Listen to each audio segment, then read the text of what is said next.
Kepala Kantor Wilayah Kementerian Agama Provinsi Aceh Muhammad Daud Pakeh kembali melantik 19 pejabat eselon 4 di ruangan lingkup Kementerian Agama Provinsi Aceh, Jumat 7 Juli 2017.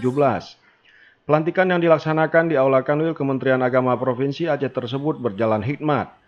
Pejabat-pejabat yang dilantik ditempatkan di beberapa daerah seperti Kabupaten Aceh Tengah, Aceh Singkil, Aceh Timur, Kota Sabang, Kabupaten Gayo Lues, Kota Langsa, dan beberapa seksi di kantor wilayah Kementerian Agama Provinsi Aceh. Hadir dalam pelantikan tersebut Kepala Bagian Tata Usaha, para Kepala Bidang, para Kemenak Kabupaten Kota, dan karyawan-karyawati kantor wilayah Kementerian Agama Provinsi Aceh.